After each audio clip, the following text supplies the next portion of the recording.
عليكم ورحمة الله وبركاته. أحبائنا الكرام، أسعد الله أوقاتكم أينما كنتم، ويتجدد اللقاء والموعد مع حضراتكم. نتكلم على النادي الأهلي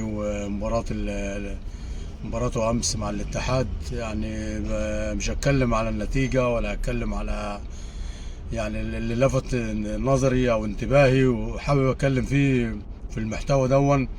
حالة الحب بين لعيبة الأهلي وبين بعضيها بصراحة ملفتة جدا وتلفت النظر حقيقي. اللعيب بيجيب جون تلاقي زميله بيروح له، حتى اللعيبة اللي على البنج اللي على الدكة في حب ومفيش غل وانا ما بلعبش ومش عارف ايه. بنشوف كهربا، بنشوف كوكا، اللعيبة كلها وربنا بيكرمهم. واحد زي كهربا بنشوف مثلا مدى ان هو بيشجع زمايله ونفسيته اللي هي كويسه، وربنا بيكرمه. ما فيش غل، ما فيش حقد. لعيب عايز يلعب وما بيلعبش اساسي وجوه نفسه ماشي، بيبقى فيه شويه كده، لكن عشان هو انسان طيب تمام فبينزل ربنا بيكرمه. حتى بتلاقي انت في المباريات الاخيره كل ما بينزل كهربا بيحط جون. تمام. فالحاله اللي كانت امبارح بين لعيبه الاهلي وبين بعضيها بصراحه حاله جميله جميله تخليك حاله انبساط انت كاهلاوي او مشجع منافس، تحسد الناس ديا وجماهير الناس ديا مدى حاله الحب اللي بين الجماهير وبين بعضيها. فهنيئا لجماهير النادي الاهلي بلاعيبتهم، وحاجه جميله جميله. شفنا امام عاشور بيروح على كمال، عبد الواحد كمال اللي هو المدافع الايسر اللي جاب الجون الصاروخي. حاجه بصراحه. شفنا سليم اللي بيحط جون رائع، شفنا وسام برضو هدف جميل.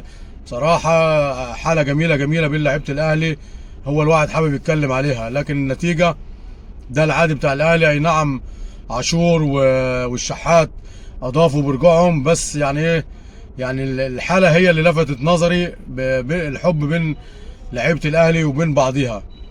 اروح لنادي الزمالك. نادي الزمالك فرقه غريبه شويه في حاله ان انت او عند توقعك مثلا ان الفرقه هتروح بره وهتتغلب او تتعادل او كده، الفرقه تفاجئك انها بتفوز بالثلاثه وكده. هون يجي مباراه سموحه بعد الجماهير ما يتبسطت شويه جماهير الزمالك، ترجع الفرقه تتغلب. نتمنى الاستقرار في نتائج الزمالك، ولاعبين الزمالك يشدوا من ازرهم شويه ويبقوا في حاله مستقره ويفرحوا جماهيرهم دايما. ما يبقاش انت مره فوق وعشرة تحت وكده. هون نتمنى الاستمراريه من الزمالك. بيقول لك رمضان صبحي، نروح لرمضان صبحي يجدد او هيجدد لبيراميدز بحوالي 50 مليون جنيه مصري، ودون هتبقى نقول الصفقه الاغلى في تاريخ الكره المصريه. طبعا احنا شفنا اكرامي مش لازم بحاجات رسميه او كده. هون بيبان ان بيبعتوا حد كده هون النادي الاهلي، بس النادي الاهلي لحد هذه اللحظه ما فيش اي حاجه بتقول ان رمضان يرجع وكده. هون وشكله هيوقع تاني لنادي بيراميدز بعد خلاص على وشك انتهاء عقده وكده. تمام.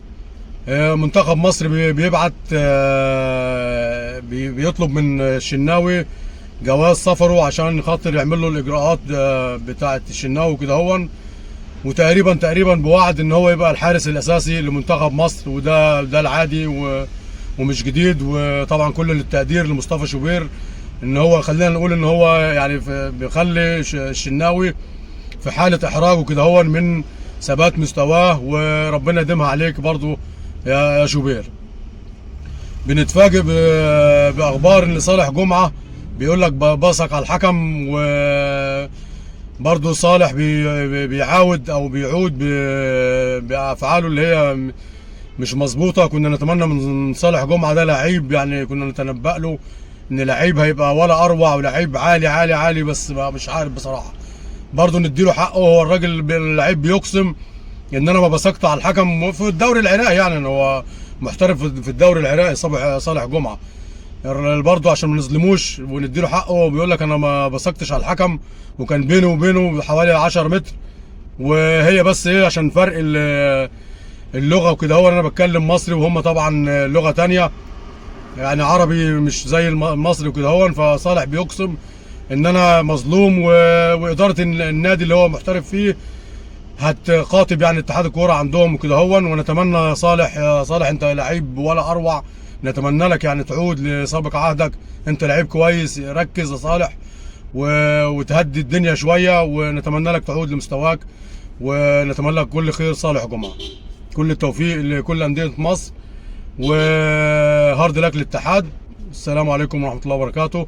وقبل ما نختم، نتمنى من اتحاد الكوره بالنسبه لمباريات الترقي وخاصه نادي منتخب السويس، ان احنا السويسه بيطالبوا بجمهور. انت عشان تلعب دوري الترقي من غير جمهور، يبقى انت كده عاوز انديه الشركات هي اللي تصعد، ملهاش حل تاني.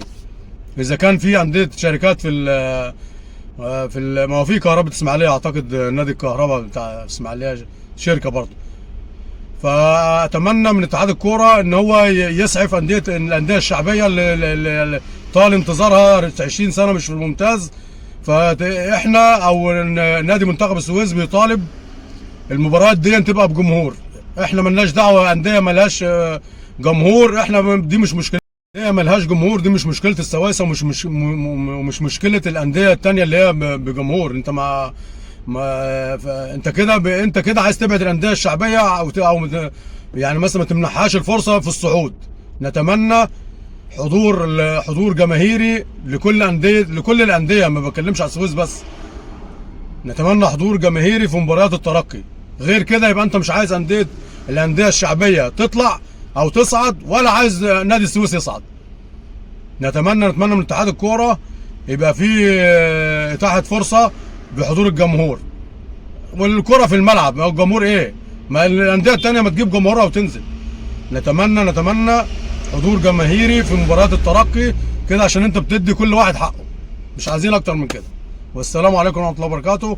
ونتمنى من جمهور السويس ان هو يكمل المؤازره ويروح ويحضر مباراه بكثافه مباراه السويس مع كهرباء اسماعيليه. وكل التوفيق لكل انديه مصر. السلام عليكم ورحمه الله وبركاته.